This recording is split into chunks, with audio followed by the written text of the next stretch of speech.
Bapak Ibu Saudaraku sekalian, pertemuan 3 belakangan ini, ketika kita membahas mengenai Allah tidak pernah gagal, kita begitu bersyukur karena kita menemukan kebenaran yang begitu menakjubkan.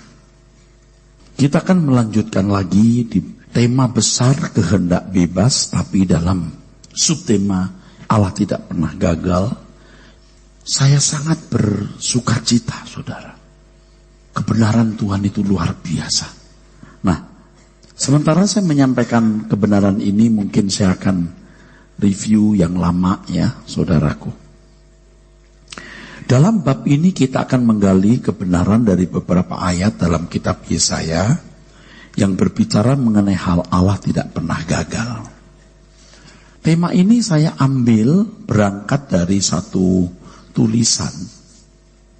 Satu tulisan yang premisnya, asumsi dasarnya adalah bahwa Allah menentukan segala sesuatu. Yang kemudian berlanjut, Allah menentukan manusia yang diselamatkan dan manusia yang tidak diselamatkan.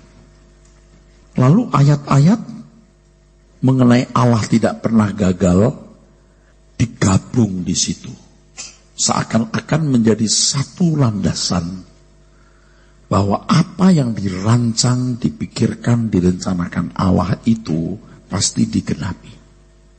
Nah, kalimat itu sendiri sebenarnya tidak salah, tetapi kita harus melihat dan membedah isi dari kalimat itu. Kalau kita salah memahami isinya, hanya melihat kalimat itu secara sekilas, kita bisa keliru, saudaraku. Nah, ayat-ayat itu dari Ayub pasal 42 ayat 2, dari Mazmur 33 ayat 10-11, Yesaya 14 ayat 24, 26, 27, saya cantumkan segala ayat 25, 24-27 maksud saya. Justru ayat-ayat itu saya ambil. Ayat-ayat yang digabung menjadi dasar Allah tidak pernah gagal, lalu membangun satu premis, satu asumsi dasar. Dan ternyata masing-masing paragraf atau perikop itu memiliki kasus yang berbeda. Nah, sekarang kita lihat Yesaya pasal 14 ayat 24-27. Tuhan semesta alam telah bersumpah firman-Nya, sesungguhnya seperti yang kumaksud demikianlah akan terjadi, dan seperti yang kurancang demikianlah akan terlaksana. Aku akan membinasakan orang Asyur dalam negeriku dan menginjak-injak mereka di atas gunungku. Kuk yang diletakkan mereka atas umatku akan terbuang, dan demikian juga beban yang ditimpakan mereka atas bahunya. Itulah rancangan yang telah dibuat mengenai seluruh bumi, dan itulah tangan yang teracung terhadap segala bangsa. Tuhan semesta alam telah merancang, siapakah yang dapat menggagalkannya? Tangannya telah teracung, siapakah yang dapat membuatnya ditarik kembali?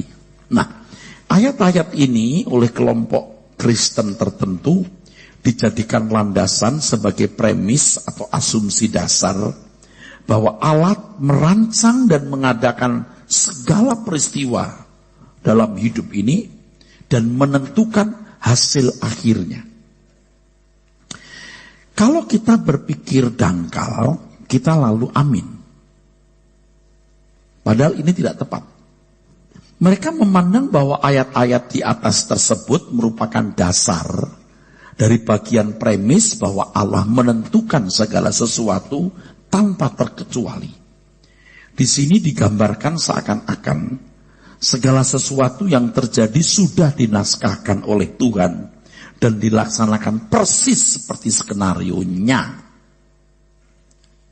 Jadi dengan kalimat Allah tidak pernah gagal, kan seakan-akan Allah merancang segala sesuatu dan semua berlangsung sesuai dengan skenarionya dan menentukan hasil akhirnya.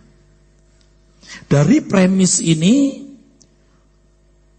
tergambar sosok Allah yang menentukan segala peristiwa dan hasil akhirnya. Apakah itu sesuatu yang mendatangkan keamanan bagi manusia atau kecelakaannya? Mendatangkan berkat atau kutuk? Mendatangkan keselamatan kekal atau kebinasaan? Nah, jadi masalah, saudara.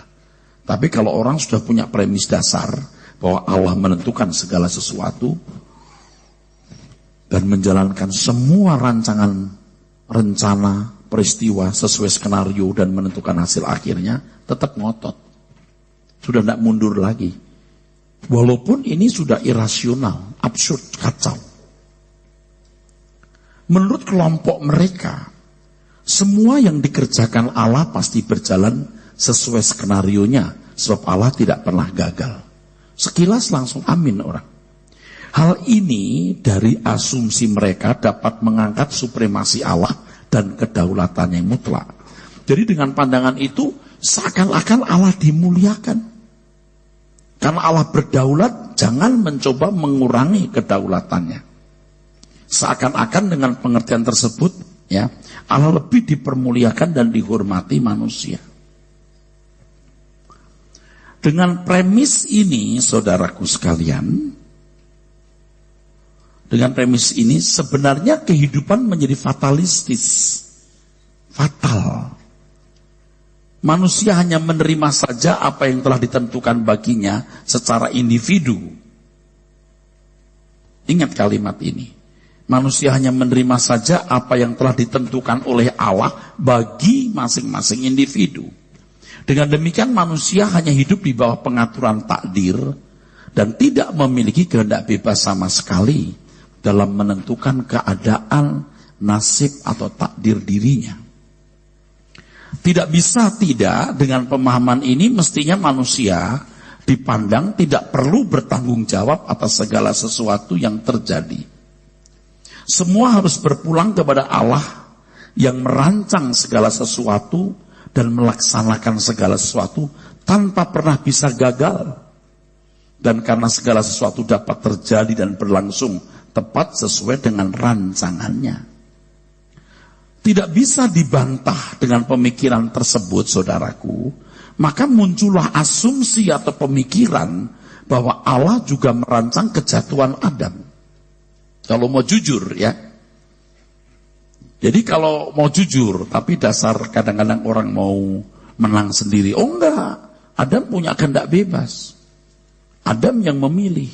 Loh, kalau you sudah berkata Allah menentukan segala sesuatu, merancang dan melaksanakan sesuai skenario serta menentukan hasil akhirnya, nggak bisa menghindar. Adam pun mesti dalam rancangan Tuhan, termasuk kejatuhannya dalam dosa.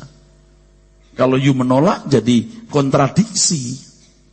Oh, nggak bisa lah. Ya kalau ketemu orang ngotot begitu jangan ngomong lagi. Orang tuh mesti duduk lama baru mengerti, saudaraku. Kalau cuma sepotong-sepotong nggak ngerti. Ini kan kalau di luar sana kan orang bisa bilang, emang gila itu pendeta Erastus. Mau seorang bisa selamat tanpa percaya Yesus? Dia tidak duduk belajar selamat itu apa dulu. Saya mau tanya, apakah Henok masuk neraka? Nggak percaya Yesus loh. Imam Yitro, no. Abraham. Belum umat perjanjian lama yang lain. Nah kalau cuma sepotong kan nggak bisa. Ya, ini boleh menyimpang ya supaya ada bapak ibu yang mungkin jangan dikacaukan. Corpus delicti, corpus itu alat, delicti itu, corpus itu alat atau benda, delicti itu bukti. Ya. Jadi sebenarnya corpus delicti itu istilah dalam dunia hukum, saudaraku. Benda. Kalau orang berkata, loh, ini Erastus gimana Yesus dijadikan benda? Sederhana, misalnya ditanya gini, Yesus suruh selamat. Mana ayatnya? Itu, Matius 1:21 misalnya. Dia akan menyelamatkan umatnya. Maksudnya diselamatkan itu apa? Nggak masuk neraka. Coba di mana ayatnya? Dicari setiap. Lama-lama pusing juga kita. Harus ada kerangka berpikir yang lengkap baru bisa membangun kebenaran. Jadi Bapak Ibu kalau menjelaskan harus lengkap. Dan kalau tidak mau nggak usah dijelaskan. Oleh sebab itu Bapak Ibu sendiri yang harus tekun, dengar. Jangan hadir untuk mencari salah. Ntar di mana celahnya. Oh, senang kita. You tanya, saya jawab. Bertanyalah dari apa yang kita pelajari, jangan bertanya yang lain, nanti waktu kita habis. Nah, sekarang kita mau belajar hal yang rumit. Rumit. Ingat waktu Ayub, nggak bisa diulangi lagi ya. Ia tidak pernah gagal. Apa yang dia rancang nggak pernah gagal. Yang dia pikirkan tidak ada aksesnya. Teks aslinya. Artinya Allah merancang bagaimana Ayub dinaikkan tingkatnya. Bagaimana dibersihkan dari istri yang tidak takut Tuhan dan anak-anak. Itu baru sekelumit dari kebenaran yang hebat dalam kitab Ayub. Makanya ketika Ayub mulai menyadari itu, ditarik semua perkataannya dan engkau tidak pernah gagal. Lalu bicara soal Mazmur bahwa rancangan bangsa-bangsa digagalkan. Rancangan itu dalam teks aslinya berarti permufakatan, counsel, permufakatan. Gagal di situ, di-break, dipatahkan. Penggunaan ayatnya beda lagi. Dan kata bangsa di situ bukan am. Kalau am itu people, God's people. Kalau am itu kafir, bangsa kafir. Harus perhatikan kan? Lalu ayat sekitar Mazmur 33 itu adalah bahwa Allah memiliki tatanan. Laut ada tempatnya ini. Dan macam-macam lah itu kemarin saya jelaskan. Artinya tidak mungkin ada tindakan di luar tatanan yang tidak di-break oleh Tuhan. Betul? Karena Allah hakim. Jangan berpikir begini. Pokoknya rancangan semua gagal. Rancanganku yang jadi. Tuh. Pendek kan berpikirnya. Pokoknya semua rancangan gagal. Hanya Allah punya rancangan yang berhasil. Jadi pendek kan berpikirnya. Nah sekarang dilengkapi lagi dengan ini. Ayo kita teruskan. Tidak bisa dibantah dengan pemikiran yang salah tersebut. Muncul pemikiran bahwa Adam pun jatuh karena rancangan Allah. Dan juga manusia masuk neraka. Selain Allah juga merancang sebagian manusia untuk selamat, tapi juga ada yang binasa. Doktrin ini memunculkan pandangan bahwa Yesus mati di kayu salib hanya untuk sebagian manusia saja. Tuh, jadi begitu. Yesus mati untuk semua orang. Kalau Yesus mati untuk sebagian orang, pandangan ini sangat bertentangan dengan kodrat Allah yang adalah kasih. Emangnya di neraka cuma 3 bulan? Dalam hal ini harus dimengerti bahwa untuk berteologi dengan benar dan dapat merumuskan doktrin yang benar, seseorang harus memiliki pikiran dan perasaan Kristus agar dapat menyelami kebenaran juga dari pikiran dan perasaan Tuhan. Bukan hanya dari pikiran perasaan sendiri yang tercemar oleh dosa. Jadi jangan heran kalau pada abad ke-16, 15 itu, kalau ada orang yang punya pandangan yang salah bisa dibakar dia. Loh, kan kalau orang punya belas kasihan kan enggak begitu, ya udah you beda, tapi you tetap saudaraku. Enggak masalah. You bodoh memang, tapi kau saudaraku. Seperti kalau orang tidak punya pandangan yang sama seperti kita, harus bisa membedakan antara salah dan sesat. Kalau sesat itu fundamental sekali, saudara. Jadi jahat. Kalau salah itu tidak terlalu fundamental. Tetap bisa menjadi orang baik. Tapi tidak mencapai corpus delicti. Saya bilang salah. Kalau sesat itu bisa masuk neraka. Tapi sebenarnya sesat atau salah, kalau kita mau militan, gagal jadi corpus delicti, gagal jadi manusia seperti Bapak, itu gagal keselamatan. Sebab keselamatan itu mengembalikan manusia ke rancangan semula. Kan sebenarnya sama seperti ini. Bogor 60 km. Sesat itu kalau ke Tangerang. Kalau ke Sentul, salah. Tapi ke Tangerang itu sesat. Kalau ke Sentul, atau sampai di Cibubur, ya salah juga sih. Tapi nggak sampai Bogor. Tapi tetap kalau kita mau militan, nggak sampai Bogor, biar Tangerang, biar Sentul juga sesat. Tetapi kita kan harus panjang berpikir ya. Demikian pula kita. Lihat banyak manusia yang baik-baik loh. Saya tidak mengatakan mereka itu selamat dalam arti menjadi anggota keluarga Allah dan masuk Yerusalem baru. Tetapi mereka adalah orang-orang yang harus diakui sebagai bisa pantas masuk dunia yang akan datang. Kalau sudah memiliki premis yang salah, seperti yang saya kemukakan tadi, maka semua ayat yang memuat kalimat bahwa Allah tidak pernah gagal, selalu diartikan sama. Dan yang saya nggak mengerti kenapa tokoh-tokoh teologi dulu yang bisa Yunani Ibrani tidak menggalinya. Siapa Erastus mau melawan tokoh-tokoh? Mereka jelas terbukti ribuan tahun. Erastus baru kemarin sore. Ya, enggak masalah, kita enggak mau tanding-tanding begitu. Tokoh-tokoh teologi yang dulu memang hebat-hebat dan dipakai Tuhan luar biasa. Kita bukan tidak menghormati. Tetapi Tuhan akan menyingkapkan yang lebih hari ini. Baru kemarin sore hidup sombongnya. Ya kita kan sama-sama belum membuktikan. 100 tahun, 50 tahun kalau Tuhan belum datang, ajaran ini emangnya bisa musnah? Belum tentu kan? Jangan prejudis dulu. Kita juga nggak pengen jadi orang hebat, dipuji-puji orang, enggak. Kebenaran ini luar biasa. Jadi kalau kita melihat bahwa Allah merancang segala sesuatu dan tepat akan sesuai skenarionya, nanti dulu maksud ayat itu apa? Jangan digabung-gabung kalimat Allah tidak pernah gagal, lalu dibuat satu premis, asumsi dasar bahwa Allah merancang segala sesuatu, semua kejadian di dalam rancangannya, dan hasil akhirnya pun ditentukan. Kalau begitu manusianya boneka. Ini kekeliruan yang sangat signifikan, menghasilkan hal yang sangat buruk. Kita tidak boleh memungut ayat ini dan mengartikannya secara sembarangan. Kita harus benar-benar ketat dan teliti dalam konteks dan latar belakangnya, juga studi etimologinya. Nah, sekarang kita akan lihat ya. Kalimat demikianlah akan terjadi seperti yang kurancang, akan terlaksana.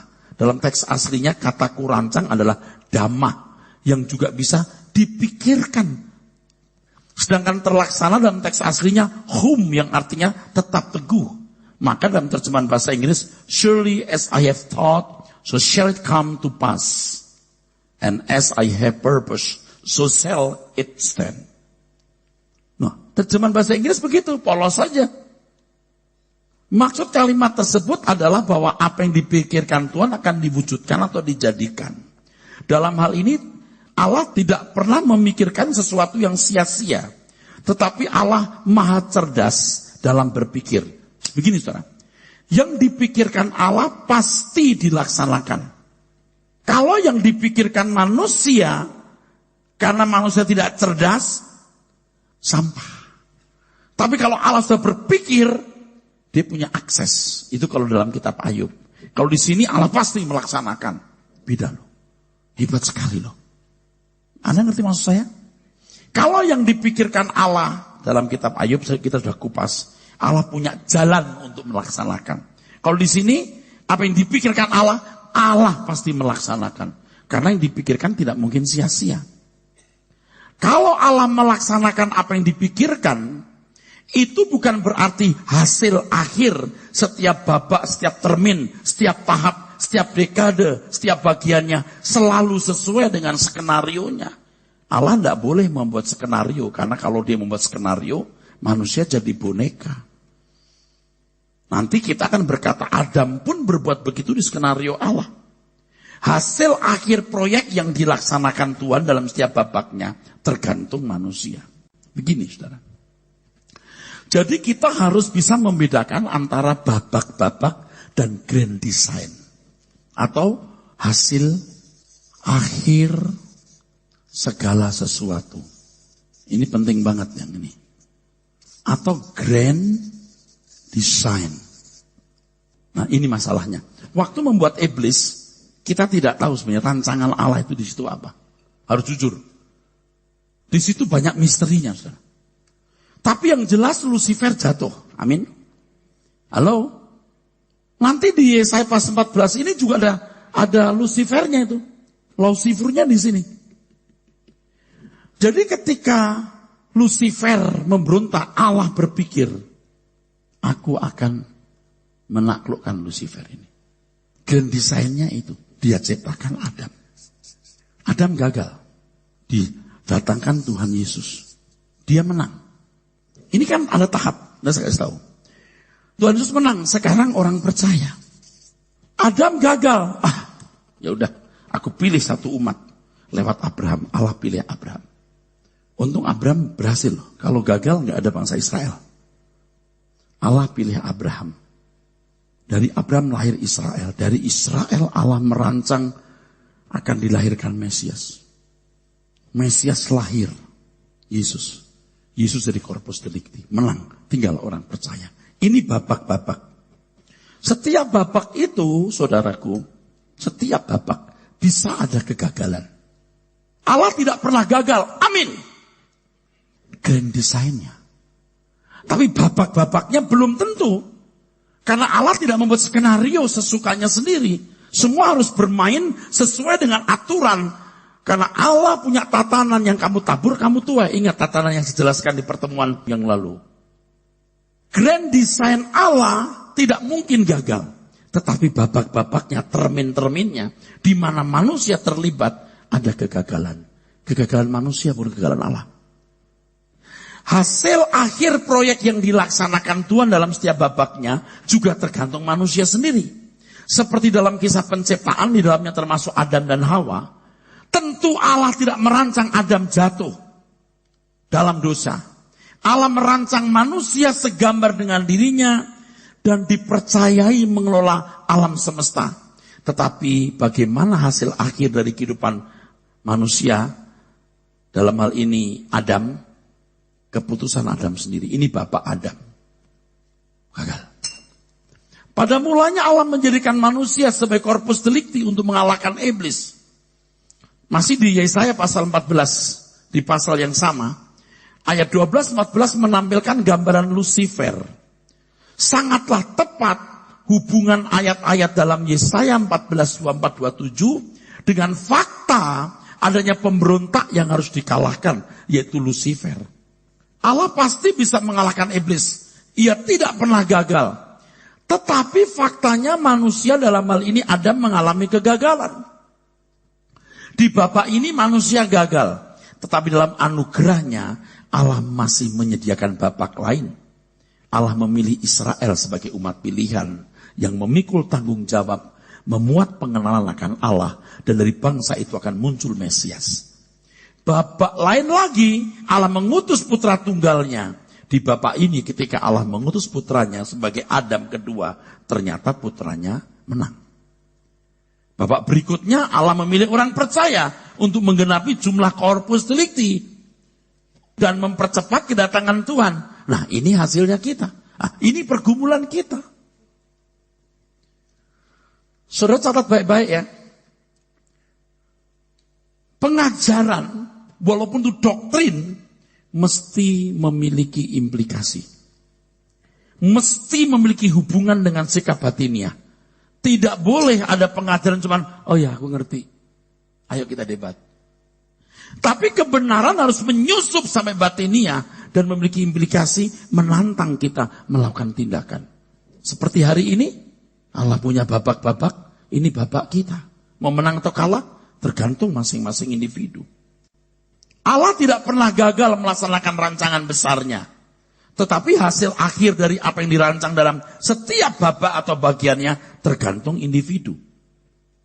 Adapun rancangan besarnya tidak mungkin gagal. Bahwa Allah membangun kerajaannya, nggak mungkin gagal. Kalau di bumi manusia Adam telah gagal mewujudkan rancangan Allah, maka Allah akan pasti mewujudkan di tempat lain di langit baru, bumi baru. Ia tidak pernah gagal. Dalam hal ini ada rancangan besar atau grand design yang pasti terrealisir, tetapi ada babak-babak di mana manusia juga dilibatkan. Rencana besar atau grand design Allah tidak pernah gagal. Tetapi dalam babak-babaknya manusia yang dilibatkan bisa gagal memenuhi rencananya. Adam manusia pertama gagal, tapi Yesus Adam kedua berhasil. Seperti begini, Allah nggak mungkin gagal menaruh keturunan Abraham ke Kanaan. Amin? Amin? Tetapi tidak semua orang Israel masuk ke situ. Banyak yang tewas di padang gurun. Itu gagal. Oh enggak. Rancangan besarnya tidak gagal. Tetapi bapak-bapaknya dan manusia yang terlibat di dalamnya bisa gagal. Nanti ditulis di sini. Kenapa mesti 40 tahun? Bisa ditempuh dalam 2-3 minggu kalau jalan. Kok sampai 40 tahun? Ya nggak usah 40, mesti 5 tahun, 10 tahun. Tapi karena bangsa itu keras kepala, tidak bisa tidak berputar-putar. Dan akhirnya sebagian besar mereka tewas di padang gurun. Yang pertama per babak, yang kedua per individu. Ngerti maksudnya saudara? Selanjutnya Tuhan berkata, itulah rancangan yang telah dibuat mengenai seluruh bumi, dan itulah tangan yang teracung terhadap segala bangsa. Kata rancangan di sini etsah. Nah kita kembali ketemu kata etsah, yang di Mazmur 33 ayat 10. Itu yang bisa dikatakan sebagai permufakatan. Yesaya 14:26 hendak menunjuk pertimbangan atau permufakatan Allah. Allah Tritunggal lagi. Mengenai rancangan yang meliputi segenap bumi. Dan kalau kita membaca Yesaya 14 ayat 1, memang Allah tidak memilih orang Jepang, orang Tiongkok, tidak memilih orang Afrika, Allah memilih Israel. Allah tunjuk, aku mau pilih Israel. Jadi kalau di Alkitab mengatakan, aku benci Esau mengasihi Yakub, itu pun ada dasarnya, tidak sembarangan. Jadi jangan cuma tuh Allah pilih Esau nggak pilih Yakub. Emang Allah suka-suka kasarnya ya. Tapi kalau mereka tidak bilang suka-suka, itu kedaulatan Allah. Dia tidak mau belajar menggali. Nah karena saya mungkin orang pertama yang bicara begini, orang tidak percaya atau menganggap sembarangan, nggak apa-apa. Kalimat dalam Yesaya pasal 14:26 hendak menunjuk pemilihan Tuhan, yaitu bangsa Israel. Dalam hal ini harus diakui dan diterima bahwa pemilihan Israel sebagai umat pilihan merupakan rancangan Tuhan yang besar di muka bumi. Ini nggak main-main karena bangsa itu akan menyimpan warisan pengelalakan Allah dan dari bangsa itu akan lahir Mesias. Ini proyek terbesar Tuhan. Dia harus pilih satu bangsa dan dia pilih Israel. Itu kedaulatan Allah. Tetapi jangan lupa, di sini saya tulis, pemilihan Israel tidak paralel dengan pemilihan individu. Tuh Allah pilih Israel kan, nggak pilih bangsa Jepang kan. Dia juga pilih Joko, tapi nggak pilih Mahmud. Beda. Jangan dibuat paralel. Sebab kalau bangsa Israel yang dari Mesir ke Kanaan pun nggak semuanya sampai Kanaan loh. Aku akan membawa bangsa ini ke Kanaan. Tewas di padang gurun. Jadi pemilihan Israel tidak bisa disamakan atau diparalelkan dengan pemilihan individu. Allah pilih Israel, nggak pilih bangsa Jepang. Maka Allah pilih David, Bambang, Agus, tapi bukan Mahmud, Atet, siapa nggak dipilih? Nggak begitu bro. Tidak paralel ini. Makanya di kitab Roma ketika Tuhan bicara soal, kalau aku pilih dia, apa urusanmu? Itu maksud pemilihan Israel bukan individu. Makanya ketika masuk di Roma pasal 11, jangan hanya Roma pasal 4, 5, 6, firman Tuhan mengatakan, kamu ngerti nggak? Carang asli dipotong, kamu juga bisa dipotong. Itu individu. Bukan Kristennya yang dipotong. Kristen nggak mungkin dipotong karena satu-satunya jalan keselamatan hanya Yesus. Yang dipotong itu kamu, yourself, kamu secara pribadi. Makanya takutlah akan Allah. Dia tidak berbicara secara komunitas, tapi secara per individu. Jadi proyek terbesar Tuhan itu memang keselamatan. Israel yang dipilih. Akhirnya di ayat 27 tertulis, Tuhan semesta alam telah merancang, siapakah yang dapat menggagalkannya? Tangannya telah teracung, siapakah yang dapat membuatnya ditarik kembali? Nah, kata rancangan di sini juga ya'at yang memiliki beberapa pengertian, tetapi sebenarnya sejajar dengan kata etsah. Permufakatan. Sedangkan kata gagal parar, pur, yang artinya to break, atau mengacau, mematahkan atau mengacau. Maksud pernyataan Tuhan ini bahwa semua yang Tuhan rencanakan dalam pertimbangannya tidak mungkin dipatahkan. Ayat ini pasti bertalian dengan ayat sebelumnya dong bro. Apa itu sebelumnya? Tuhan memiliki permufakatan atau rencana yang harus dilaksanakan. Adapun hasil akhir dari pelaksanaan rencana yang dipikirkan Tuhan itu, di setiap babak-babaknya tergantung manusia, tetapi the final result pasti tidak pernah gagal. Allah merancang menciptakan manusia segambar dengan dirinya. Ada keluarga Allah, ada kerajaan surga, tidak mungkin gagal. Tapi dalam babak-babaknya di mana manusia terlibat, itu ada gagalnya. Dengan demikian kita bisa mengerti kalau manusia tidak sungguh-sungguh, Allah nunggu. Bisa panjang waktunya. Maka Tuhan bilang, kamu yang mempercepat. Si A gagal si B gagal si C, C gagal si F. Terus Tuhan akan membuat rancangan itu. Tapi adil. Sampai kapan? Saya nggak pernah tahu, Alkitab nggak pernah tahu sampai kapan. Bisa panjang. Makanya kamu sungguh-sungguh betapa suci dan salehnya. Kamu harus hidup. Kamu yang mempercepat kedatangan Tuhan. Ketika A, B, C berhasil, nggak perlu D, E, F, nggak perlu. Udah cukup, Tuhan datang. Jadi nanti akhirnya terpenuhi tidak rancangan Allah melibatkan kita. Makanya kalau kita berkata, ya Tuhan, aku mau mengambil bagian untuk memenuhi rencanamu. Ini, aku corpus delicti yang terakhir. Kalau orang masih, apa itu corpus delicti? Sekarang saya tanya kamu, kenapa si iblis gak bisa dihancurkan? Kenapa sih mesti nunggu Tuhan Yesus? Mengapa bisa dikalahkan dengan darah domba dan kesaksian orang yang tidak menyayangkan nyawa? Kenapa mesti harus nunggu jumlah orang yang tidak menyayangkan nyawanya? Kenapa kita bisa mempercepat? Jawab. Kalau bisa jawab, pasti kemana-mana ngomongnya. Kalau kita jelas, plak. Amin, saudara. Bukan hanya jawaban, tapi juga tuntutan. Aku harus jadi corpus delicti. Waduh, ini berat. Allah memilih Israel sebagai umat pilihan dengan memuat rancangan Allah di dalamnya.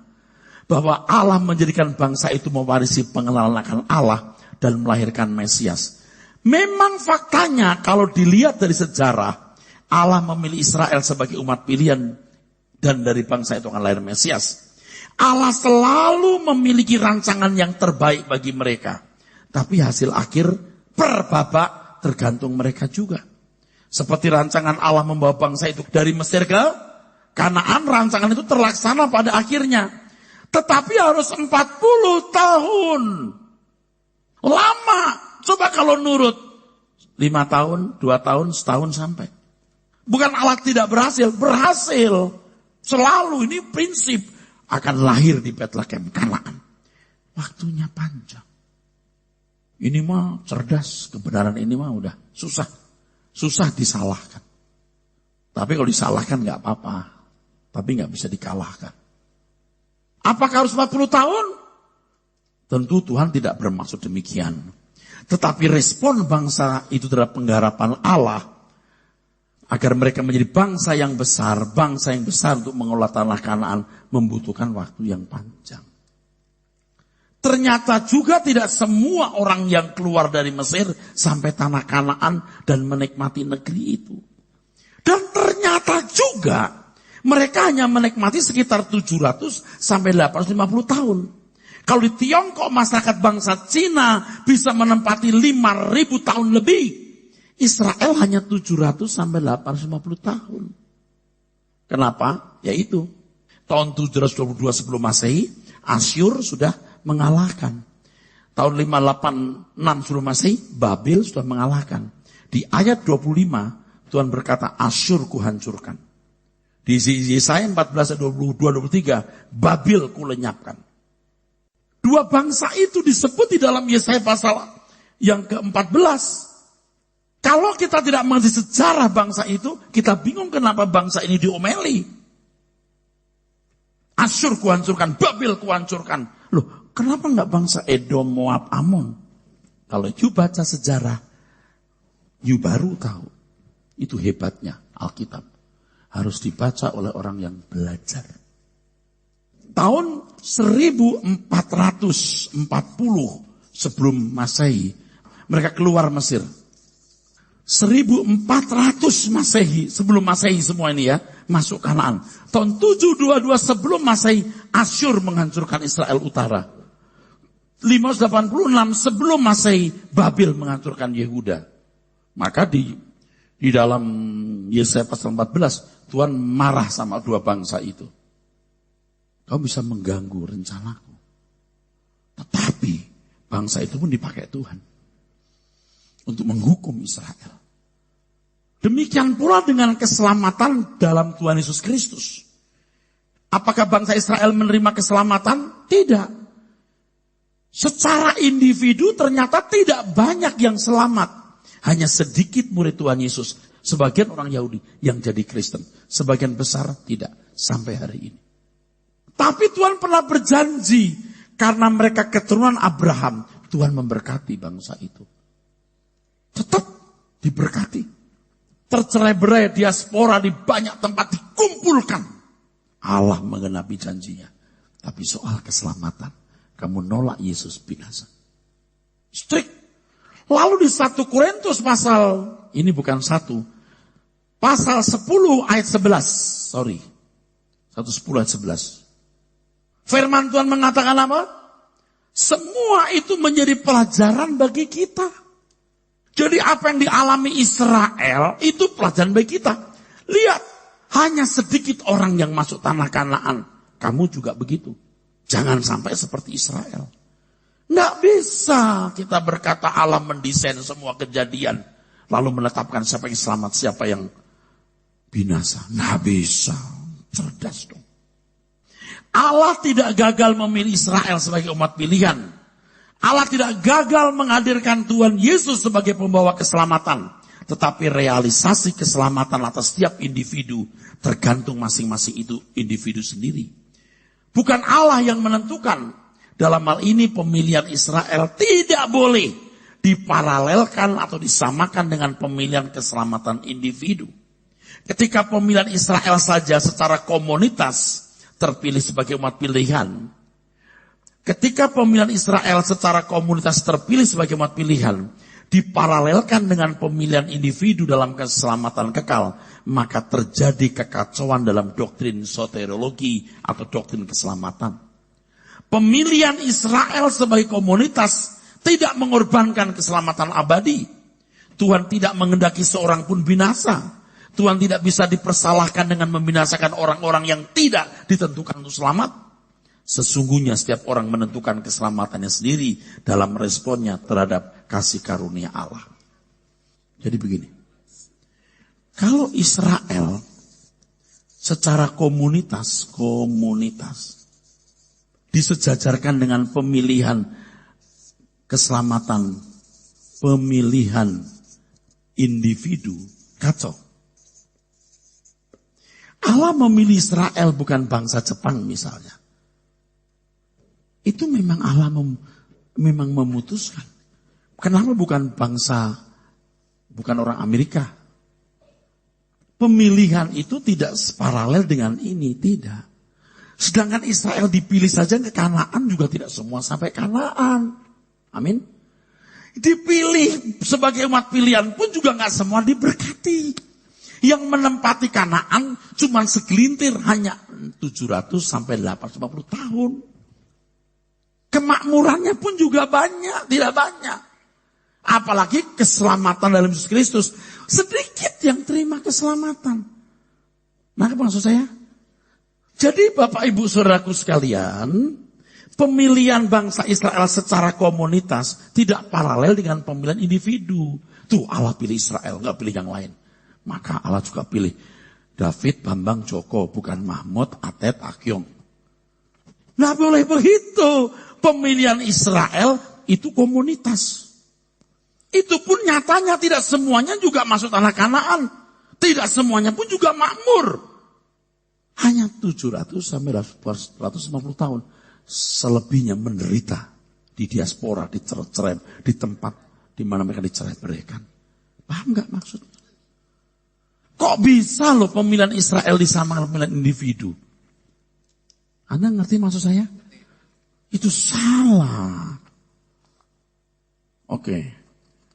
Kalau saya ngomong begini, udah rasa agak naik dikit ya. Gak boleh ya. Aku melihat itu akibatnya besar banget. Akhirnya, dapat ditemukan kebenaran yang luar biasa. Ada dua pengertian penting mengenai hal Allah tidak pernah gagal. Pertama, pengertian Allah tidak pernah gagal adalah bahwa tidak ada yang dapat menghalangi proses terjadinya rancangan Allah untuk digenapinya rencana besarnya. Gak ada yang bisa menghalangi. Kedua, hasil akhir grand design atau rencana besar Allah pasti sesuai dengan rencananya atau kerinduan atau keinginan hati Tuhan. Yang pertama, saya ulangi. Allah merancang adanya kerajaannya. Dia bikin proses Adam, Israel. Terus kan?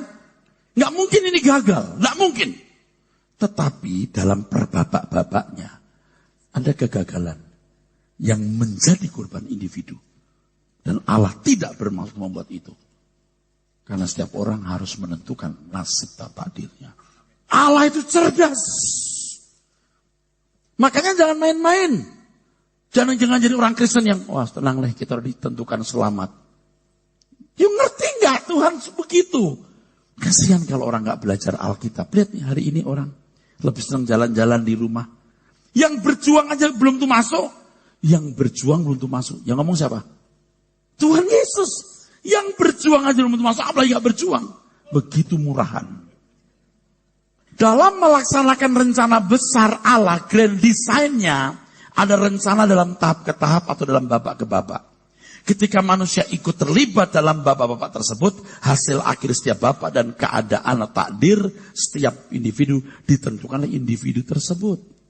Kalau dikatakan Allah tidak pernah gagal, bukan berarti segala sesuatu terjadi sesuai dengan skenario Allah pada setiap babaknya. Ya udah bikin sandiwara aja kalau begitu. Amin. Di situ hebatnya Tuhan. Walau demikian Allah cakap untuk tetap melaksanakan rancangannya guna mencapai tergenapinya grand design itu. Hanya masalahnya tidak saya tambahkan di sini, waktu akan mundur. Amin. Mundur. Mestinya ini dari korpus delikti gagal, ya udah gini. Ini gagal, ya udah itu deh.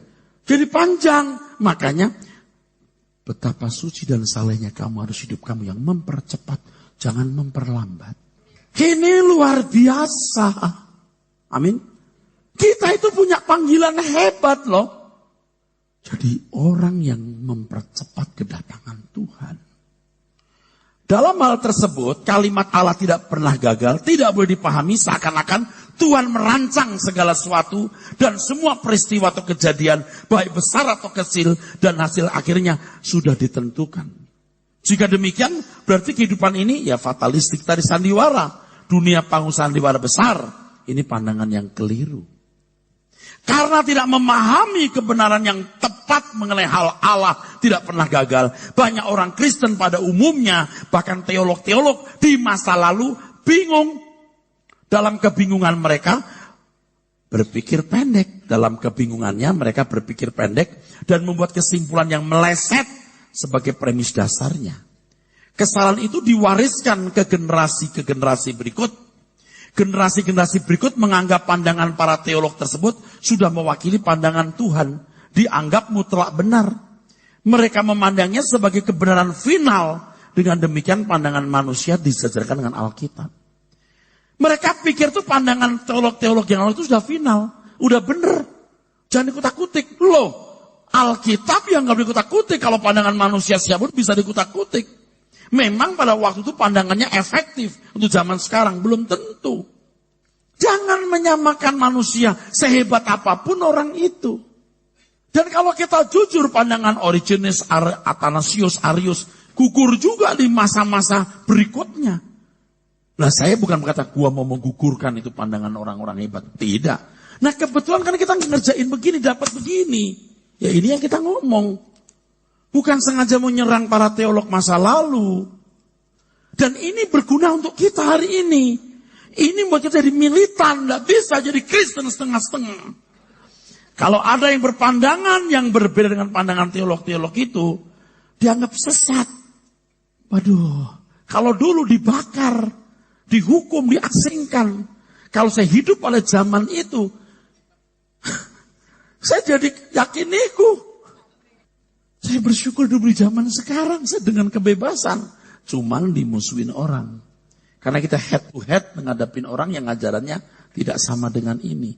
Dan saya mau mengatakan kamu gak sesat, kamu cuman keliru aja. Kadang-kadang kita salah ngomong sesat juga sih. Tapi sebenarnya itu gak sesat, keliru saja. Engkau saudaraku. Amin.